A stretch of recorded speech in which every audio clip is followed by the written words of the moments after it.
السلام عليكم ورحمة الله وبركاته. أهلا بحضراتكم. الفيديو ده تحذير لمين؟ للبنك المركزي، ورجاء لمين؟ للناس اللي أنا هتكلم عنهم دلوقتي. الفترة اللي احنا فيها دي، السنة دي بالذات، أنا بسميها موسم ضرب الجنيه. موسم ضرب الجنيه. ليه بسميه كده؟ لأن ببساطة جدا من دلوقتي او من اسبوعين فاتوا بالظبط كده لحد 5 يوليو الجاي ممكن تلاقي الجنيه بتاعك ده في الارض. هتقول لي اكتر من كده؟ هقول لك اكتر من كده. ده ب 31 جنيه حضرتك في البنوك، وبره مش عايز اقول لك بكام. هيكمل هقول لك ممكن تلاقيه جه الارض. ازاي يا فندم؟ هقول لك. يوم 10 ابريل اللي فات، 10 ابريل مظبوط، طلع الاستاذ ايهاب عبد العال عضو مجلس اداره غرفه شركات السياحه السابق، وقال عدد المصريين اللي حصلوا على تاشيره زياره للسعوديه ال9 شهور اللي فاتوا كام؟ 750 ألف مصري. ده الكلام ده من شهر ونص، يوم 10 ابريل، النهارده 25 مايو. يعني زمانهم دلوقتي وصلوا مليون واحد. مليون مصري. تمام. ده غير طبعا، هتقولي انت زودت 250 ألف كده مرة واحدة. هشرح لك ليه. ده غير طبعا حضرتك مصري تعرف واحد سعودي ولا حاجة، يا فلان ما تبعت لي يعني تأشيرة، بيبعت لك بيوجب معاك يعني. مش هنتكلم عنهم دول اللي ما عندناش حصر بيهم. خلينا في الرقم اللي احنا قلناه. ال 750 ألف واحد أو المليون واحد دول خدوا تأشيرات زيارة للسعودية. ليه؟ بينزل بدل ما شركات السياحة هنا عندنا مزودة سعر العمرة، فهو الراجل بيسلك نفسه. الزيارة بكام؟ أول ما نزلت طبعا كان غالية في البدايات خالص، كان وصلت 28,000 و25,000 جنيه، بعد كده نزلت ل 8,000 و 9,000 جنيه. فيقول لك خلاص، بدل ما أنا بروح مع شركة سياحة أدفع لي 40,000 ولا 50,000 جنيه في العمرة، ما خلاص أنا أجيب التأشيرة دي وليا 90 يوم أقعدهم في السعودية. أوفر لي كتير، هوفر كتير جدا لما أجيب التأشيرة. هروح هناك، وفي ناس على فكرة بتروح هناك تقعد في الحرم، ما بتقعدش في أي مكان، لا في فندق ولا بتاع، توفيرا يعني. نفسه يعمل عمرة فبيروح هناك، يقعد له أسبوع أسبوعين ويجي عايز يطلع تاني. المهم إن هو ليه في السنة 90 يوم يقعدهم على بعض. يروح هناك يقعد شهر ويجي ويروح تاني. المهم ليه 90 يوم. تمام. لحد كده كويس. هتقول انت حسبت ليه 250 ألف زيادة؟ هقول لك لأن لما تم الإعلان، انت قلت ليه من 750 ألف لمليون. هقول لك ال 250 ألف اللي أنا زودتهم دول بالتقريب، هقول لك لما تم الإعلان عن أسعار الحج السنة دي، أسعار هبل. وفقا لبيان وزارة السياحة قالت لك إن عدد المتقدمين لحج القرعة السنة دي كان 73 ألف واحد. فاز كام واحد؟ فاز 16 ألف واحد. ده في القرعة. أسعارها كام؟ أسعارها حوالي 170 ألف جنيه. ده القرعة. أعضاء الجمعية العمومية لغرفة شركات السياحة قالت لك إن أسعار الحج السياحي البرنامج الاقتصادي بيبدأ من 300 ألف جنيه. ده بالنسبة للحج البرنامج الاقتصادي. وبيبدأ، ده غير تذكرة السفر ذهاب وعودة، وبيبدأ من 450 ألف جنيه. ده البرنامج ال5 نجوم. بيبدأ من برضه غير تذكرة السفر ذهاب وعودة. ده بيبدأ من، وبالتالي ده خلى ناس كتير جدا الفترة اللي فاتت، الشهر ولا الشهرين اللي فاتوا، يروحوا كمان يجيبوا التذاكر دي. هتقول لي الله، معنى كده ان هم هيروحوا يحجوا بالتأشيرات دي؟ هقول لك هتقول لي لا، انت فاهم غلط يا استاذ سمير، الكلام ده مش حقيقي لان السعوديه بتمنع ده. هقول لك لا يا فندم، قانونا انت بتتكلم صح، لكن الناس دي بتشتغل بره القانون. يعني ايه؟ يعني حضرتك هو شايف انه لما يدفع نص مليون ولا اكتر من نص مليون جنيه عشان يروح يعمل حجه، مش في مقدرته. حتى لو في مقدرته هيقول لك طب وليه اوفر؟ او ما اروح اجيب لي تاشيره ب 10,000 جنيه ولا بتاع، وخلاص واسلك نفسي واروح هناك اقعد في حته معينه بعيده عن عيون الشرطه السعوديه، وبسلك اموري هناك وبتاع، وبعد كده خلاص بيعمل ايه؟ بيروح يحج من غير ما يتمسك. لو اتمسك ايه اللي هيحصل؟ بيرحلوه، وفي كلام ان بيفرضوا عليه غرامه ايا كان يعني. لكن يعني الناس عشمانه ان ربنا يسلكها معاهم ويسهلها ويعدوا. لو حضرتك بصيت في المحيط اللي حواليك، المحيط اللي حواليك بس، هتعرف ان عدد المصريين اللي طلعوا كتير جدا. هتقول لي يعني كام؟ ال 750 الف واحد او المليون واحد اللي بتقول عليهم؟ هقول لك بنسبه كبيره جدا هتلاقي ده حصل.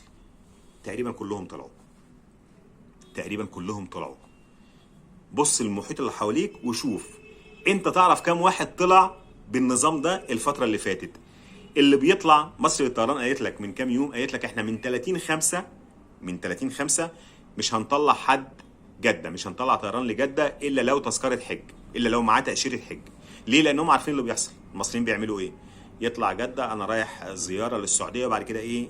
يخلع هناك ويكمل الحج ويجي. حرام حلال ما بتكلمش في ده، ماليش علاقه بحرام وحلال اللي بيعملوه، انا مش مفتي ما اعرفش، لكن ده اللي بيحصل. هتقول لي ايه اللي دخل ده الاحتياط؟ هقول لك الازمه بعيدا بقى عن الحرام والحلال، او ان انا شايف ان هم معاهم حق يعملوا كده او معاهمش حق، لكن الناس دي بتعمل حاجه خطيره جدا جدا جدا. كل واحد من دول طالع بيقول لك انا هجيب مصاريف العمره او الحجه اللي انا رايحها. هتجيبها ازاي؟ بياخد معاه الفيز بتاعته والفيز بتاع الحبايب، وبيروح هناك شغال على ودنه. اضرب في الجنيه. تضرب في الجنيه ازاي؟ بيلم الفيز بتاعته والفيز بتاع حبايبه واصحابه وقرايبه، ويروح هناك كل يوم اضرب الفيزا طلع لي 100 ريال ولا 200 ريال، كل يوم شغال على كده. ويجي هنا يبيعهم في السوق السوداء.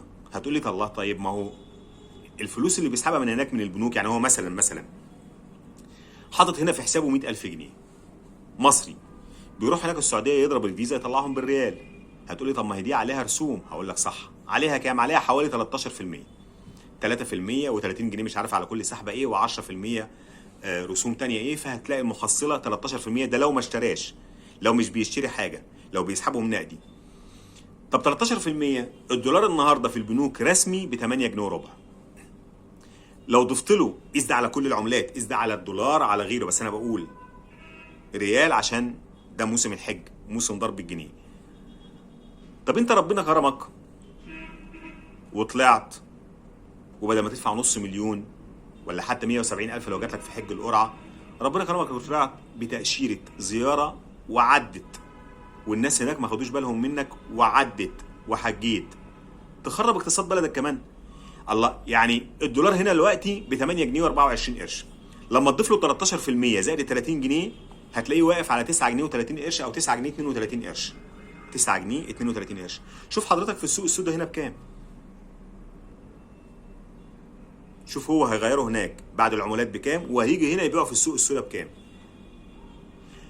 لو افترضنا ان الناس دي، مش هقول لك المليون واحد طلعوا، 100,000 واحد بس طلعوا، 100,000 بس، يعني 10% من الناس دي، رغم ان انا بقول لك انا عارف ان تقريبا كلهم طلعوا. هتقول لي ما تأفورش بقى، ما هو اللي بيطلع ده التأشيرات دي مش لواحد بس، ده لواحد ولزوجته يعني 750,000 ولا مليون تأشيرة دول،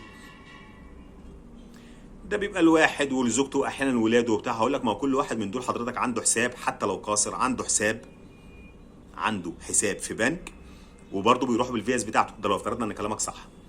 فهتلاقي واحد طالع هو وزوجته وابنه، هتلاقيه هو عنده حساب وزوجته عندها حساب وابنه عنده حساب.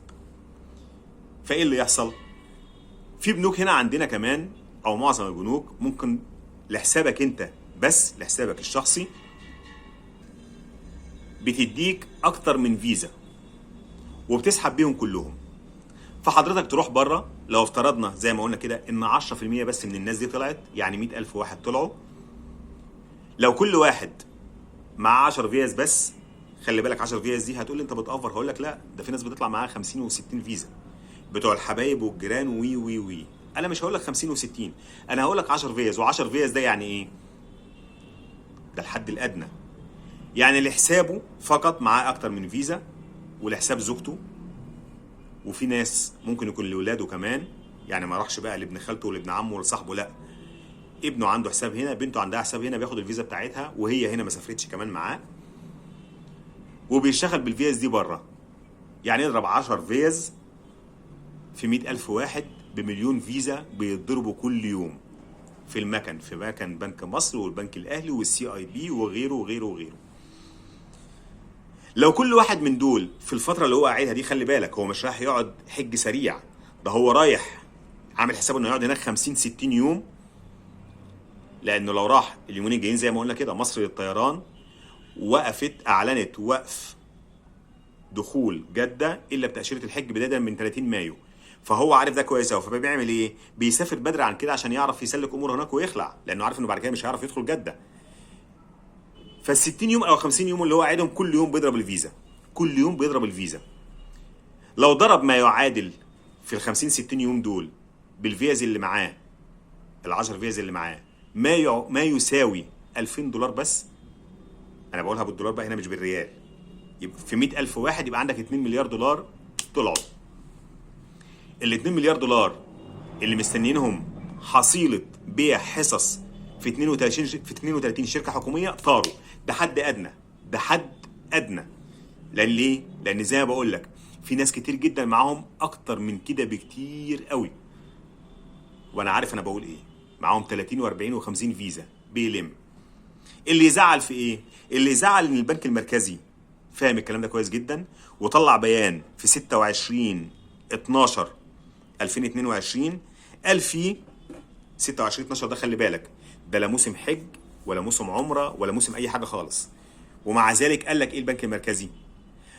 قال لك احنا رصدنا مخالفات خارج البلاد في موضوع الفيز ده. يعني ايه؟ قال لك احنا في يوم واحد اتسحب 55 مليون دولار، يعني تقريبا 5 أضعاف المعتاد عليه كل يوم. واكتشفنا ان في فيز اتضربت لناس جوه مصر والفيز بتاعتها شغاله بره مصر.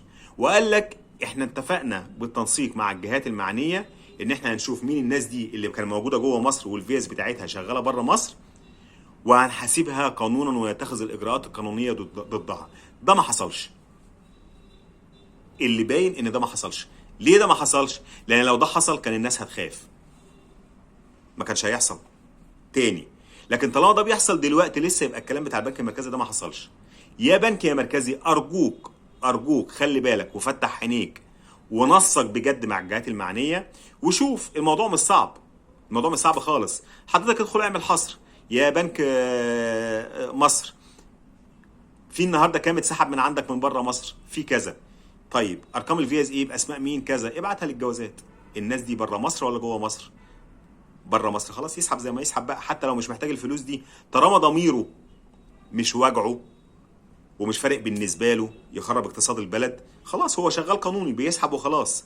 رغم اعتراضنا على ده، طالما انت مش محتاج، طالما انت ما انتش محتاج ده بره، ما تقعدش تسحب كل يوم عشان تيجي تخرب هنا وتبيعها في السوق السوداء.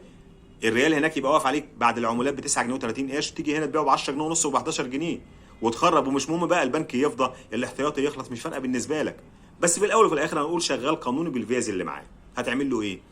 لكن طالما الفيز اللي اتضربت دي البنك اخترق بيها، وانت بمراجعتك مع الجوازات اكتشفت ان اصحابها جوه مصر، الحق هاتوا علقوا من قفاه، علقوا من قفاه، هاتوا اعتقلوا، حكموه، لان ده بيدمرنا كلنا. ليه بيدمرنا كلنا؟ لان في الاخر حضرتك كمان يلي بره مصر وبتعمل الحركه القذره دي فرحان بالمكسب اللي انت عملته. انا سحبت الدولار الريال ب 9 جنيه و30 قرش وهاجي هنا بقى ب 10 جنيه ونص ولا ب 11 جنيه. كويس جدا. ما هو حضرتك لما تيجي تلاقي سعر كيلو اللحمه زاد 50 جنيه ما تتكلمش، ما هو برضه على دماغك انت في الاخر. ولما تلاقي كيلو اللبن زاد 2 3 جنيه برضه ما تتكلمش. ولما تلاقي الثلاجه زادت 2000 جنيه ما تتكلمش، ما تتكلمش على الزيادات دي كلها. ولما تلاقي العدس زاد 5 جنيه و10 جنيه ما تتكلمش. ما هو انت اللي عملت كده، انت اللي عملت كده، عملت كده في نفسك وفينا وفي اخواتك وفي قرايبك وي وي وي وي. فيجي هنا سعر السوق السوداء يولع، المستورد يروح البنك، بنك مصر عايزين كذا، يقول له والله ما عنديش فلوس دلوقتي، او البنك الاهلي او اي بنك عايز استورد شحنه، مفيش ليه؟ ما هو اخواننا اللي بره خربوها. نشفوها. فيعمل ايه؟ يروح للسوق السوداء، المستورد ده يروح للسوق السوداء فيجيب الدولار بكام؟ زي ما انتم بتسمعوا كده. هو اللي هيحمل؟ لا، هيحملها فوق دماغنا احنا، فوق دماغنا احنا، على سعر السلعه. والاخر نقعد نقول الاسعار بتزيد ليه؟ ده مش كده وبس، ده يجي المستورد يقول لك كمان لا، ما هو دلوقتي الدولار بكذا في السوق السوداء، لا لا لا لا, لا. انا مش ضمني يمكن يزيد تاني، انا هعمل سعر السلعه، هعمل حسابي عليها لقدام، ازود كمان 10 ولا 20% تحسبا لزياده السعر في اي وقت. ده اللي بيحصل. عشان كده البنك المركزي لازم يفوق ويشوف قبل الموسم ما يخلص بتوع الحج. المفروض ان اول فوج راجع من الحج تقريبا 5 يوليو. الحق شوف دلوقتي وراجع، راجع حساباتك مع البنوك مين اللي بيسحب بره، وراجع مع الجوازات وشوف، عشان لو كده اول ما يجي تصطاده، اول ما يجي تصطاده قبل ما يلحق يصرف الفلوس، ساعتها هتعمل ايه؟ هتروح تحبسه؟ ما تحبسه، ما خلاص الفلوس اتصرفت وباعها في السوق السوداء، قابلني بقى لو جبتها. الحق ده من دلوقتي. في النهايه ربنا يكتب لنا جميعا الخير، وتقبلوا تحياتي سمير طنطاوي. السلام عليكم ورحمه الله.